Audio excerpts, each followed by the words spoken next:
J'aimerais juste vous rappeler deux, trois choses que vous connaissez, mais avec une acuité qui est peut-être importante pour replacer la prévention cardiovasculaire dans nos pays d'Europe de l'Ouest par rapport au monde.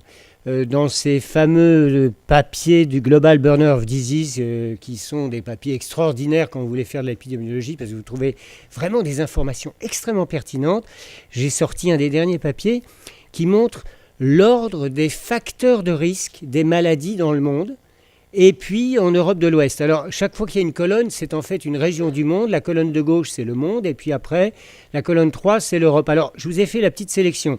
Hypertension artérielle, tabac, vous voyez que c'est tout en haut. Mais c'est tout en haut. Dans le monde, hypertension, c'est 1, tabac, c'est 2. Et puis, dans l'Europe de l'Ouest, oui, tabac est 1, hypertension est 2. Et puis après, il y a diabète. Diabète 5-7, on est à peu près à la même situation. Alors, sédentarité, vous voyez que dans les pays d'Europe de l'Ouest, eh bien, c'est plus un facteur qui est plus haut situé par rapport au reste du monde. Que manger trop salé, c'est à peu près à équivalence, et que le cholestérol, il est au fond dans nos pays occidentaux, dans le top 10, alors que dans le reste du monde, c'est top 15. Alors, j'insiste sur la dernière ligne, parce que c'est toujours amusant de voir qu'on peut se laisser empapaouter par les faiseurs d'informations. Est-ce que manger beaucoup de viande rouge est un vrai problème de santé publique dans le monde ? La réponse est non. Alors, c'est le dernier dans la liste. Donc, tous ceux qui penseront que je vais faire du véganisme ce soir seront déçus. Je n'en ferai pas. Alors, je n'en ferai pas, mais j'aimerais juste vous rappeler, on va retourner chez nous, là, en France. Pour savoir si ce qu'on fait en prévention a un intérêt, on peut regarder est-ce que ça a un intérêt pour l'assurance maladie. Est-ce que l'assurance maladie rembourse beaucoup de choses chez des patients qui seraient dans le cadre des traitements du risque vasculaire ? La réponse est oui. Vous voyez qu'en termes de quantité de gens qui sont remboursés pour cette prise en charge-là, eh bien, c'est en numéro 1, enfin, en égalité avec hospitalisation ponctuelle.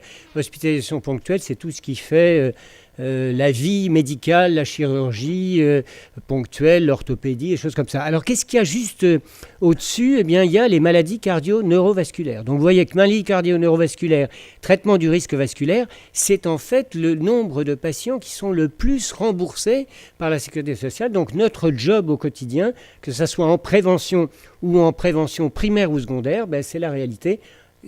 On coûte très très cher à l'assurance maladie et vis-à-vis du nombre de patients traités, c'est essentiel.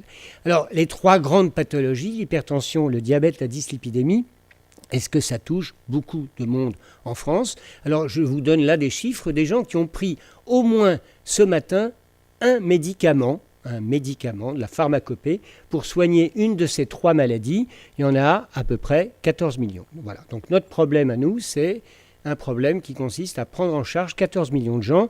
Et ces 14 millions ne se répartissent pas de façon additive. Vous voyez que les hypertendus, il y en a 10 800 000. Les dyslipidémiques, il y en a 6 500 000.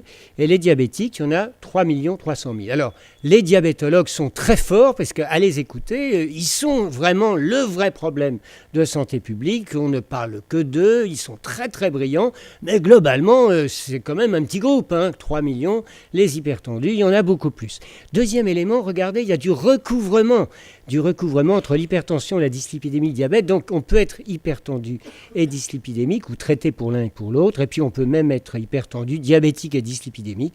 Vous voyez qu'en fait, le cœur de cible, à ce 3%, ça fait quand même déjà pas mal de monde.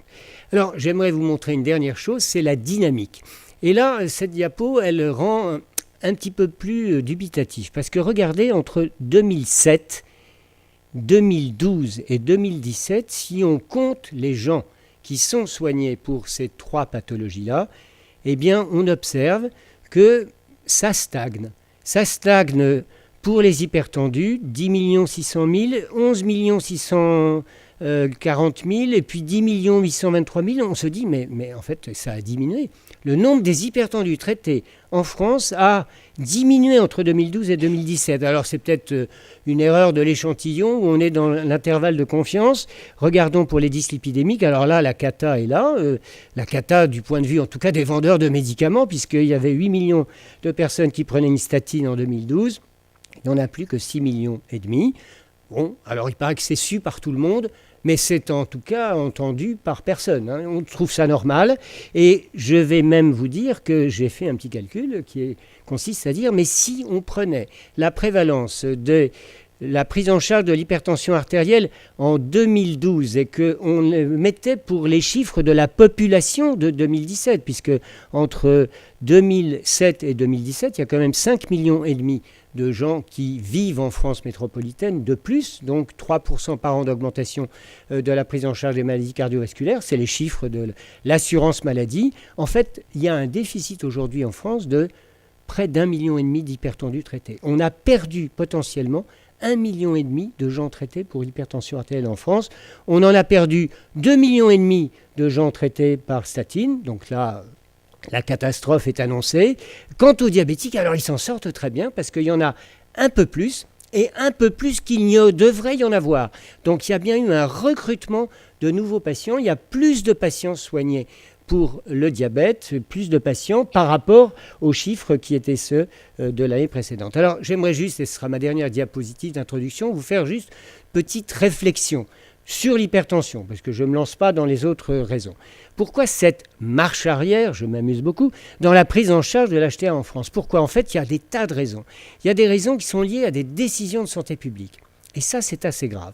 Vous savez peut-être que dans l'hypertension artérielle, depuis 10 ans, on vit une série de décisions, refus de remboursement des nouvelles thérapeutiques. Les trithérapies dans l'hypertension artérielle sont refusées depuis 2010. On est le seul pays du monde à ne pas avoir le remboursement pour les trithérapies antihypertensives.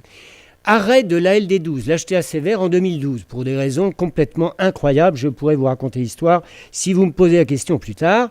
Déremboursement de médicaments. 2 grandes classes thérapeutiques, le Razilez, l'Olmesartan, 1 million de patients en France traités par Olmesartan déremboursés. Pour une raison très noble, ça donnait la diarrhée chez un patient pour 100 000. C'est effectivement important. Heureusement qu'on ne dérembourse pas la metformine, puisque ça donne la diarrhée pour un patient pour combien 50 peut-être. Donc globalement, c'est un problème. Désintérêt des professionnels de santé. Ça, c'est beaucoup plus grave. Les professionnels de santé, vous savez, en France, sont objectivés sur des objectifs de santé publique. Il se trouve que depuis l'année dernière, il n'y a plus un seul objectif lié à l'hypertension concernant les ROSP des médecins généralistes. L'arrêt de la promotion des antihypertenseurs, c'est bien dommage, on n'a plus de nouveaux médicaments, plus d'industriels, on est donc dans le trou le plus total. Arrêt de commercialisation en 2018, regardez le nom de ces médicaments-là, si vous les prescrivez, ils ne sont plus en France. Il n'y a plus d'Adalat, LP, il n'y a plus de Caldine, il n'y a plus de Fositec, il n'y a plus de Justor, il n'y a plus de Logroton, il n'y a plus de Lopril, il n'y a que du Captopril générique, mais le médicament Lopril n'est plus commercialisé. Le Nidrel, le Ténordate, le Zestorétique, le Razilez. Promotion des mesures non médicamenteuses. Alors c'est paradoxal, mais c'est vrai que quand on écoute la radio tous les matins, on a Michel Simès qui nous dit oui, activité physique, il n'y a que ça de vrai, ça soigne la planète entière, et puis la nutrition est tutti et quanti, et puis les médicaments, il n'en parle jamais, les médicaments c'est le poison mortel.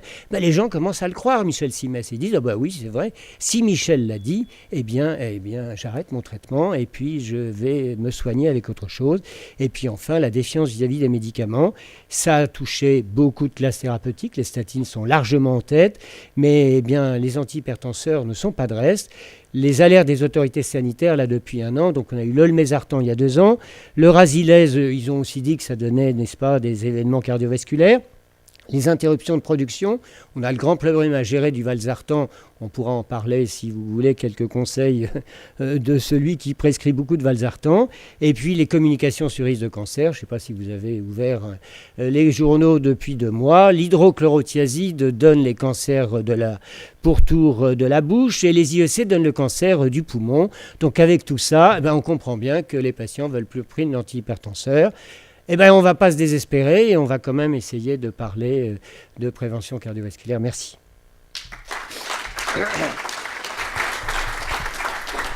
Alors, est-ce qu'on voit les conséquences de cette mauvaise prise en charge de l'hypertension artérielle déjà sur l'AVC ou l'hémorragie intracrânienne, par exemple? Ce qui est très intéressant, c'est qu'on peut le voir sur les documents très officiels de la Sécurité sociale et dans le plan de financement dans les documents qui avaient été proposés pour le PFLS 2017, il y a un très beau schéma qui montre qu'il y a moins 500 000 patients pour la prévention du risque vasculaire, qui est en ligne 2. Et puis à la ligne 1, c'est les maladies cardio-neuro-vasculaires qui sont en augmentation d'1 million de patients.